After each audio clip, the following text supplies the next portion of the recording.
Барлығыңызға қайырлы күн достар. Бүгін сіздерге өте керемет бір рецептпен бөліскім келіп тұр. Бұл пицца 5 минутта дайындалады. Шын мәнісінде 5 минутта және табада піседі. Ешқандай да пеш қажет емес. Ұзақ қамыр илеп жатпайсыздар. Оп-оңай дайындалады. Ресторандағы пиццадан кем түспейді. Міндетті түрде жасап көріңіздер. Сіздерге 100% ұнайды деген сенімдемін. Және ойда жоқта үйге қонақтар келіп қалған жағдайда немесе қатты пицца жегіңіз келіп тұрса 5 минутта осылай жасай салуға болады. Міндетті түрде видеоны соңына дейін қараңыздар. Ең алдымен пиццаның қамырын жасаймыз. Ол үшін ыдысқа 2 жұмыртқамызды жарып саламыз. Оның үстіне 4 ас қасық майонез саламыз және 4 ас қасық қаймақ саламыз. Қаймақтың пайызы оның майлылығы маңызды емес.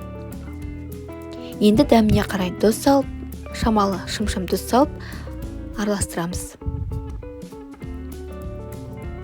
Араластырған кезде біркелкі қалыпқа келу керек.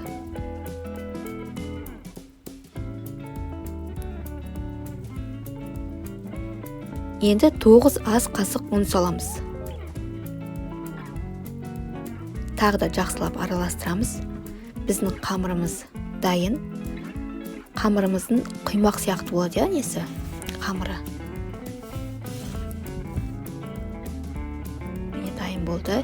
Енді салмасына шұжық, яғни колбаса 4 бұрышты етіп турап қоямыз. Қызанақ және үккіштен өткізілген ірімшік және аскөк.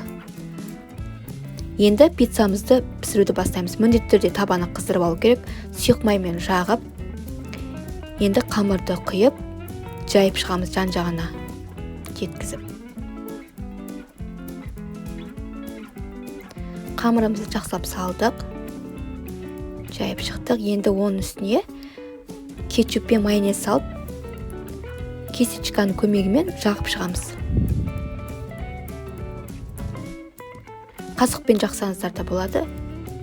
Енді туралған қызанақты, шұжықты саламыз.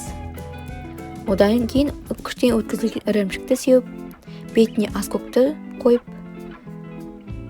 салмасына өз қалауларыңыз бойынша жасауға болады. Фарштан, өздеріңіздің идеяларыңызбен, фантазияларыңызбен жасауға болады.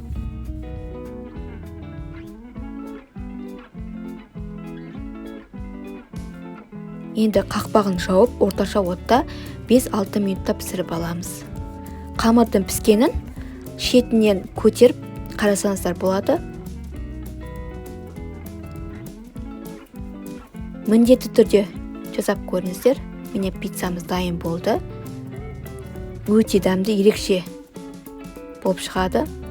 Балалар өте қатты ұнады балаларға. Пицца жегің кеп тұр десе, осы рецептпен тез жасап беріп жүрмін ылғи. Сіздермен болған жансая. Рецепт ұнаған болса лайк басып, комментарий жазуды ұмытпаңыздар. Каналыма тіркелмеген болсаңыз тіркеліп, қоңыраушаны басып қойыңыздар.